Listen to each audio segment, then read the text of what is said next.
Welcome to maths and science nexus. मैं कामिल। आज हम लोग करने जा रहे हैं electricity class 10 chapter 11 science NCERT का। ये एक्सरसाइज क्वेश्चन कर रहे हैं। ये एक्सरसाइज क्वेश्चन का तीसरा वीडियो है। इससे पहले दो वीडियो है, क्वेश्चन नंबर 1 से लेके 10 और 11 से लेके 14 तक एक वीडियो में दूसरे वीडियो में किया है। और आज हम लोग क्वेश्चन नंबर 15 से शुरू कर रहे हैं और मोस्ट प्रोबेबली इसी वीडियो में ये एक्सरसाइज क्वेश्चन कंप्लीट कर लेंगे। ठीक है, तो चलिए क्वेश्चन नंबर 15 क्या कह रहा है। 2 लैम्प, 1 रेटेड 100 watt at 220, ठीक है, और and the other 60 watt at 220 are connected in parallel to the electric main supply। यानी कि दो लैंप है, एक का रेटिंग क्या है 100 watt at 220 और दूसरे का रेटिंग क्या है 60 watt at 220 are connected in parallel. दोनों पैरेलल में कनेक्टेड और किससे कनेक्टेड है? इलेक्ट्रिक मेन सप्लाई से। What current draw from the line, कितना करंट ड्रॉ कर रहा है line if the supply voltage कितना है 220, ठीक है ना। सप्लाई वोल्टेज क्या है 220। तो हमारा पहला जो है, पहले क्या निकालना पड़ेगा हमको, दोनों पैरेलल में तो आर निकालना पड़ेगा। तो आपको क्या क्या दिया हुआ है, पहले का पावर दिया हुआ, पावर कितना है 100 वॉट और वी दिया हुआ है 220। आर निकालना, क्या निकालना होगा हमको आर। आर का फॉर्मूला क्या होगा वी स्क्वायर बाई पी। क्यों, यह कहां से आता है, ये आता है पावर का फॉर्मूला क्या होता है वी स्क्वायर बाई आर। ठीक है, इसी फॉर्मूले से हम लोग निकाला इसको। ठीक है, तो आर का वैल्यू निकाल लीजिए। आर का वैल्यू क्या आ जाएगा इस केस में, ये R1 हो जाएगा। ठीक है ना, चलिए इसको R1 मान लेते, तो दूसरा वाला जो है उसको R2। तो ये एक V कितना है 220 इंटू स्क्वायर है तो 2 बार लिखेंगे और पावर कितना है 100। ठीक है, तो ये 0 एक 0 यहां से कट जाएगा, कितना आ जाएगा 484 ओम। पहला R1 कितना आ गया 484 ओम। उसी तरह से R2 भी निकाल लीजिए दूसरे वाले से, उसका पावर कितना है 60 वॉट और हमारा V कितना है 220। ठीक है, तो फिर R2 क्या हो जाएगा, R2 हो जाएगा V स्क्वायर बाई P। तो V का वैल्यू कितना है 220 इंटू 220 बाई 60 वॉट। तो ये 0 कट जाएगा, बाकी मल्टीप्लाई कीजिए तो कितना हो जाएगा, ये 4 से और हमारा ये कट जाएगा, ये हो जाएगा हमारा 3 और ये हो जाएगा 11, 2 से काटा। मल्टीप्लाई करेंगे तो कितना आ जाएगा 806.66 आएगा करीब। ठीक है ना, ये इतना ओम होगा। इसको अप्रोक्सीमेट मान लेते हैं 807 ओम। ठीक है ना, क्या मान लेते हैं 807 ओम। ठीक है, अप्रोक्सीमेटली कितना आ जाएगा 807 ओम। तो R2 क्या आ गया हमारे पास, क्या अब है, अब हमारा ये आ गया R1 कितना आ गया, R1 आया हमारा 484 ओम और R2 कितना आया है, R2 आया है 807 ओम। अब हमारा क्या है, हमको आर इक्विवेलेंट चाहिए। आर इक्विवेलेंट क्या होगा 1 बाय आर ई का वैल्यू होगा 1 bye R1 plus 1 bye R2। तो 1 बाय आर ई का वैल्यू क्या आ जाएगा, ये आ जाएगा 1 बाय 184 प्लस 1 बाय 807। ठीक है, तो R 1 बाय आर ई क्या हो जाएगा, ये हो जाएगा एलसीएम। इसका हम एलसीएम नहीं निकालते हैं, ये मल्टीप्लाई करके छोड़ देते हैं, कैलकुलेशन बड़ा हो जाएगा। ये क्या आ जाएगा 807 प्लस 484। आर ई क्या हो जाएगा, आर ई हो जाएगा, इसको रेसिप्रोकल कर लीजिए 484 इंटू 807 इंटू, अब इस दोनों को जोड़ेंगे तो कितना आ जाएगा, ये आ जाएगा 1291। ठीक है ना, कितना आ जाएगा 1290। इसको इतना ही रहने देते हैं। ठीक है ना, जानबूझ के रहने दिया है ताकि आपको कैलकुलेशन करने में ये हो। ठीक है, क्योंकि बड़ा लंबा कैलकुलेशन हो जाएगा। ठीक है, तो चलिए अब हम थोड़ा सा यहाँ पे मिटा के यहाँ पे बनाते हैं। ठीक है, क्या निकालना करंट, तो V कितना है हमारा 220 और R निकला है वो R E। तो I क्या होगा, I होगा V बाय R E। तो V का वैल्यू 220 वोल्ट डिवाइडेड बाय क्या हो जाएगा 484 इंटू, ये ओम में है। ठीक है ना, ओम में 484 इंटू 87 डिवाइडेड बाय 1291। तो I इक्वल टू क्या हो जाएगा, ये ऊपर चला जाएगा 1291 इंटू 220 डिवाइडेड बाय 484 इंटू 807। ये कट जाएगा 10 से और ये हो जाएगा 22 और कोई ये फिर और कट जाएगा, ये 5 हो जाएगा और ये हो जाएगा 11 और बाकी कटेगा।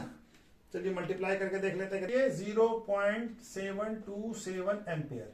तो इसको हम लोग क्या लिख सकते हैं, आई को क्या लिख सकते हैं, आई को लिख सकते हैं अप्रोक्सीमेटली 0.373 एम्पियर। 0.73 एम्पियर। तो इतना करंट कितना ड्रॉ करेगा, करंट 0.73 एम्पियर। ठीक है, क्वेश्चन नंबर 16 क्या कह रहा है, which uses more energy. a 250 watt TV set in 1 hours और a 1200 watt toaster in 10 minutes। यानी कि कौन एनर्जी ज्यादा कंज्यूम करेगा, यूज करेगा, 250 वाट का टीवी सेट 1 घंटे में या 12 वाट का टोस्टर 10 मिनट्स में। ठीक है ना। तो चलिए दोनों का हम लोग ये निकाल लेते हैं। तो पहले केस में ये हमारा टीवी सेट का, इसका पहले एनर्जी निकालना है। तो हमारा क्या क्या दिया हुआ, पावर कितना है 250 वाट और टाइम क्या दिया हुआ हमारा, टाइम है 1 आवर्स। ठीक है ना। तो ये एनर्जी क्या हो जाएगा P इंटू टी। तो P का वैल्यू कितना है 250 वाट और ये है 1 आवर्स। तो क्या आ जाएगा 250 वाट आवर्स। ठीक है ना। अब इसको हम लोग चाहे तो किलोवाट में भी लिख सकते हैं। तो किलोवाट में 1000 से डिवाइड करेंगे कितना आ जाएगा 0.25 किलोवाट आवर्स। जरूरी नहीं है, हमसे पूछा कि किसका ज्यादा होगा तो हम इस पे ही बता सकते हैं। ठीक है ना। और दूसरा क्या है टोस्टर का। टोस्टर वाले केस में क्या है, हमारा पावर कितना है, पावर है 1200 वाट और उसमें टाइम कितना दिया हुआ, हमारा टाइम दिया हुआ हमको 10 मिनट्स। क्या दिया हुआ 10 मिनट्स। तो हम इसको आवर्स में कन्वर्ट कर लें टाइम को। तो टाइम क्या हो जाएगा 10/60 आवर्स, 60 से डिवाइड कर देंगे। ठीक है ना। तो क्या हो जाएगा 1/6। कितना हो जाएगा टाइम, टाइम हो जाएगा 1/6 आवर्स। ठीक है। अब इसको हम लोग क्या करेंगे, वही फॉर्मूला है ई का। ई क्या होता है, E equal to P into T. तो पी का वैल्यू कितना है, पी का वैल्यू चलिए यहां पे बना लेते हैं। तो P इक्वल टू पी का वैल्यू कितना है 1200 वाट और ये इंटू 1/6 आवर्स। ठीक है ना। 6 से कट जाएगा 200।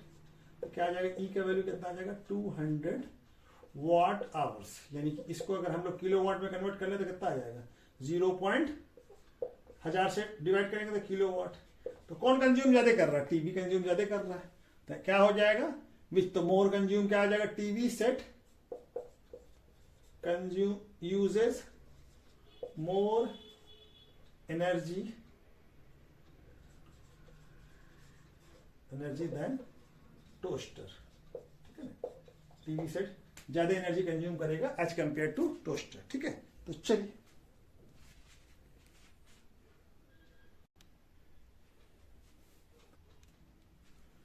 क्वेश्चन नंबर 17 क्या कह रहा है, an electrical heater of a resistance 8 ohm draw current 15 ampere from the service main 2 hours. 2 hours तक कितना करंट ड्रॉ करता है 15 एम्पियर। ठीक है ना।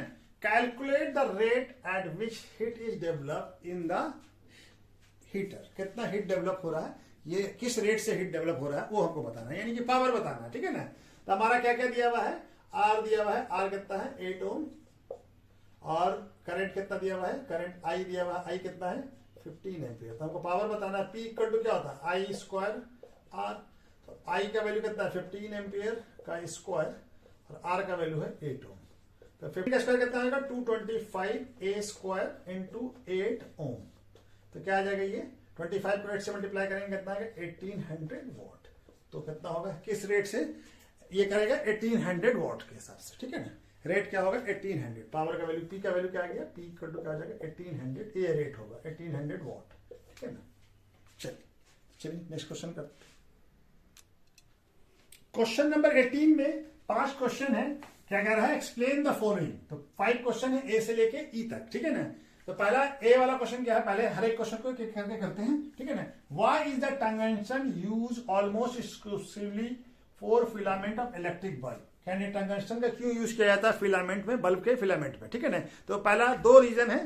पहला रीजन क्या है कि टंगस्टन का जो है मेल्टिंग पॉइंट जो होता है काफी हाई होता है, 3380 के करीब होता है सेंटीग्रेड। और दूसरा क्या होता है कि जल्दी हाई टेम्परेचर पर भी जाके ऑक्साइड नहीं होता है, यानी बर्न नहीं करता हो। तो ठीक है ना। इसके वजह से इसको यूज करते हैं। तो चलिए इसको भी लिख लेते हैं। ठीक है। तो क्या लिखेंगे, this is because melting point of tungsten is very high about 3380 degree centigrade and it does not oxide और burn even at higher temperature. ठीक है। इसी वजह से हम लोग टंगस्टन का फिलामेंट में यूज करते हैं। ठीक है।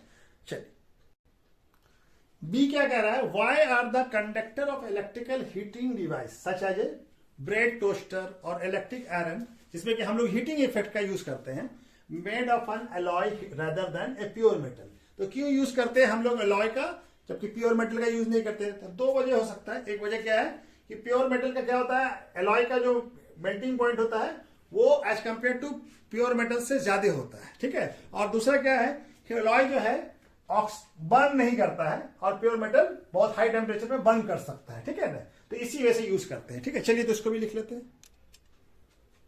इसका क्या लिखेंगे, melting point of alloy is more than the pure metal and alloy do not burn even at higher temperature, ठीक है ना। दोनों चीज इसकी वजह से हम लोग प्योर मेटल की जगह पे एलॉय का यूज करते हैं इन सभी हीटिंग डिवाइस में, ठीक है। चलिए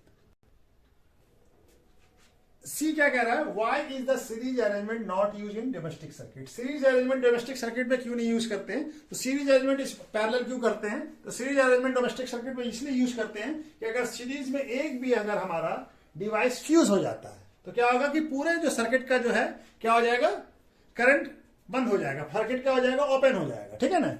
सर्किट क्लोज नहीं रह जाएगा, करंट फ्लो करना बंद कर देगा। तो इसके वजह से हम लोग क्या करते हैं, डोमेस्टिक सर्किट में सीरीज का यूज नहीं करके पैरेलल यूज करते हैं, ठीक है। तो चलिए इसको भी लिख लेते हैं। क्या लिखेंगे, if the domestic light are connected in series then all light will be switch off even only one light have fuse. अगर एक भी लाइट फ्यूज कर गया तो पूरा सर्किट जो है क्या हो जाएगा, ऑफ हो जाएगा, ठीक है ना। इसी की वजह से हम लोग सीरीज यूज नहीं करते, पैरेलल यूज करते हैं, पैरेलल कॉम्बिनेशन, ठीक है। तो चलिए डी क्या कह रहा है, how does the resistance of a wire wiring with the area of cross section, यानी रेसिस्टेंस जो है क्रॉस सेक्शन ऑफ एरिया के साथ कैसे वेरी करता है, तो इनवर्सली वेरी करता है। यानी कि क्रॉस सेक्शन ऑफ एरिया अगर हम कम करेंगे तो रेसिस्टेंस इंक्रीज करेगा, और क्रॉस सेक्शन एरिया हम इंक्रीज करेंगे तो रेसिस्टेंस क्या होगा, कम होता जाएगा। यानी आर जो है इनवर्सली प्रोपोर्शनेट होता है, ठीक है ना, कि हमारा क्रॉस सेक्शन बढ़ेगा तो रेसिस्टेंस घटेगा और क्रॉस सेक्शन घटेगा तो रेसिस्टेंस बढ़ेगा। तो चलिए इसको भी लिख लेते हैं। क्या लिखेंगे इसको, R is inversely proportionate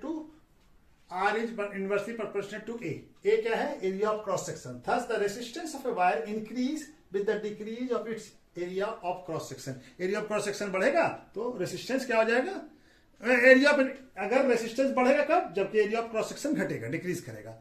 and decrease with the increase its area, और रेसिस्टेंस डिक्रीज करेगा जब क्रॉस सेक्शन एरिया इंक्रीज करेगा, तो ठीक है, ठीक है ना। Decrease with the increase in its cross section area, ठीक है। चलिए ई क्या कह रहा है, why are the copper and aluminium wire usually employed for the electrical transmission.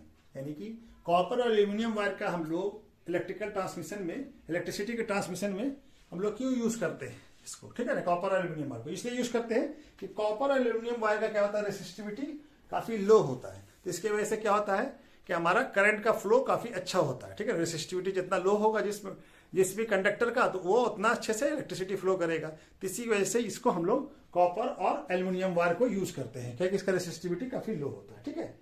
तो चलिए लिख लेते हैं इसको भी। इसका आंसर क्या लिखेंगे, the resistivity of a copper and aluminium are very low, so electric current flow easily through them, यानी आसानी से उसके अंदर जा सकता है। Hence copper and aluminium wire are usually use for electricity transmission purpose के लिए यूज किया जाता है, ठीक है। तो चलिए इस तरह से ये हमारा एक्सरसाइज क्वेश्चन और इलेक्ट्रिसिटी चैप्टर भी कंप्लीट हुआ, ठीक है। और वीडियो अच्छा लगे तो इसको लाइक और सब्सक्राइब कीजिए, ठीक है। चलिए ओके, थैंक यू।